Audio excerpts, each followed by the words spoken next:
Once again, welcome to Vridhimyantu, a learning platform where you learn how to invest and how to trade. और आज इस video में हम जानेंगे indexes के बारे में। जानेंगे कि इंडेक्सेस किस तरह से कंस्ट्रक्ट होते हैं, यानी उनके पीछे की मेथोलॉजी क्या होती है, और साथ ही साथ ये भी जानेंगे कि इंडेक्सेस कहाँ पर यूज़ होते हैं। तो ये सीरीज़ की इंट्रोडक्शन टू स्टॉक मार्केट की सीरीज़ की 5th वीडियो है। अगर आपने इससे पहली वीडियो वॉच आउट नहीं की हैं तो आप उन वीडियोस को ज़रूर देखिए ताकि आपको फुल नॉलेज मिल सके कि स्टॉक मार्केट किस तरह से वर्क करता है और आपका बेस स्ट्रॉन्ग हो सके। तो चलिए बिना किसी देरी के इस वीडियो को स्टार्ट करते हैं और सबसे पहले समझते हैं कुछ यूजेस, यानी इंडेक्सेस के कहाँ पर यूजेस होते हैं। जो सबसे पहला यूज़ होता है इंडेक्स का वो होता है इंफॉर्मेशन में, यानी the index reflects the overall sentiment and trend in the market. The index boldly represent the country state of the economy. इसका मतलब ये है जो इंडेक्स है वो हमें इंफॉर्मेशन देता है किसी भी कंट्री के इकोनॉमी की। लेट सपोज जो निफ्टी 50 है, निफ्टी 50 एक इंडेक्स है, इसमें जितनी भी 50 कंपनी इंक्लूड हैं वो डिफरेंट सेक्टर्स हैं, यानी कुछ कंपनीज आईटी सेक्टर से इंक्लूड हैं, कुछ कंपनीज ऑटोमोबाइल से, कुछ कंपनीज फाइनेंशियल सर्विसेज से, कुछ बैंक से, तो कुछ ऑयल एंड गैस, यानी हर सेक्टर से कुछ जो टॉप कंपनीज हैं उनको सिलेक्ट करके इस इंडेक्स को बनाया गया है। अब कौन कौन से स्टॉक्स को इनमें इंक्लूड किया गया है, इनका एक क्राइटेरिया होता है। अगर वो स्टॉक उस क्राइटेरिया को फुलफिल करता है तो ही उसको ऐड किया जाता है। अगर वो उस क्राइटेरिया को फुलफिल नहीं कर पाता है तो उसको रिप्लेस कर दिया जाता है किसी अनदर स्टॉक से। तो अगर निफ्टी 50 ने अच्छा परफॉर्म किया है, यानी निफ्टी 50 का जो रिटर्न आया है वो अच्छा आया है, तो इसका मतलब ये है कि जितने भी स्टॉक्स उसमें इंक्लूड हैं उन सब ने अच्छा परफॉर्म किया है। अगर उन सब ने स्टॉक्स ने अच्छा परफॉर्म किया है तो इसका मतलब ये है कि जो सेक्टर्स हैं उन्होंने भी अच्छा परफॉर्म किया है। तो ओवरऑल पूरी इकोनॉमी ने एक अच्छा परफॉर्मेंस दिया है। तो सबसे पहला यूज़ है वो हम एज अ इंफॉर्मेशन के तौर पे देख सकते हैं कि किसी भी कंट्री की इकोनॉमी किस तरह से काम कर रही है। दूसरा इसका यूज आता है benchmarking. It is a key to measure the performance is required for all the trading और इन्वेस्टिंग पीपल डू।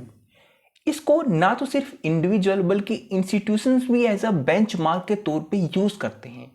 बेंचमार्क मतलब आपने अपनी इन्वेस्टमेंट पे कितना रिटर्न निकाला है, उसको जांचने के लिए आपको किसी चीज़ से तो कंपेयर करना पड़ेगा ना कि आपका रिटर्न हाई है कि लो है। लेट सपोज आपने एक साल में मतलब 1 लाख रुपए इन्वेस्ट किया, ट्रेड करते हैं, आपने एक साल का जो रिटर्न निकाला वो करीब 20% आपकी इस इन्वेस्टमेंट पे और इस मनी पे आया। तो इसका मतलब आपने 20,000 रुपये का रिटर्न निकाला, तो टोटल अमाउंट आपके पास हुई 1,20,000 रुपये। अब ये 20,000 का जो रिटर्न आपने अपनी इन्वेस्टमेंट पे निकाला है, अब ये एक सुफिशिएंट इन्वेस्टमेंट रिटर्न है कि नहीं है, इसे परखने के लिए आपको किसी चीज़ से कंपेयर करना होगा। तो आप कंपेयर करते हो किसी भी इंडेक्स से, यानी निफ्टी 50 या सेंसेक्स के रिटर्न से। मान लेते हैं कि निफ्टी 50 का जो रिटर्न आया है उस साल में वो करीब 30% का आया है। तो इसका मतलब ये है जो आपका आरओई है, यानी रिटर्न ऑन इन्वेस्टमेंट है, वो लो है क्योंकि ओवरऑल मार्केट ने आपसे ज़्यादा रिटर्न दिया है। तो इसको एज अ बेंचमार्क के तौर पे भी यूज़ किया जाता है। तो तीसरा यूज़ है वो है ट्रेडिंग में। तो डेरिवेटिव कॉन्ट्रैक्ट्स हैं, यानी फ्यूचर्स एंड ऑप्शंस और F&O में जो ट्रेडिंग होती है, सबसे ज़्यादा लोग इंडेक्स में ही ट्रेडिंग करते हैं। जो इंडेक्स डेरिवेटिव कॉन्ट्रैक्ट्स होते हैं उसमें सबसे ज़्यादा लोग ट्रेडिंग करते हैं। जो लास्ट यूज आता है किसी भी इंडेक्स का वो है पोर्टफोलियो हेजिंग। लेट सपोज आपके पास आपके पोर्टफोलियो में कुछ 8 से 10 स्टॉक इंक्लूड्स हैं। ये काफ़ी अच्छे स्टॉक्स हैं, काफ़ी डिफरेंट स्टॉक्स हैं, हर सेक्टर्स की आपने अच्छी कंपनीज को पिक किया हुआ है। अब मान लेते हैं किसी पर्टिकुलर सेक्टर ने परफॉर्म नहीं किया पर दूसरे सेक्टर ने अच्छा परफॉर्म किया है, तो आपका जो ओवरऑल पोर्टफोलियो है वो आपको रिटर्न देगा क्योंकि आपका पोर्टफोलियो एक डाइवर्सिफाइड पोर्टफोलियो है। आपने एक ही स्टॉक या एक ही पर्टिकुलर सेक्टर में इन्वेस्ट नहीं किया है, आपका जो पोर्टफोलियो एक डाइवर्सिफाइड पोर्टफोलियो है। अब मान लेते हैं कि एक ऐसी सिचुएशन आती है कि मार्केट में पूरा ओवरऑल मार्केट और सेक्टर ही डाउन चले जाते हैं, यानी सारे सेक्टर्स नीचे जाते हैं।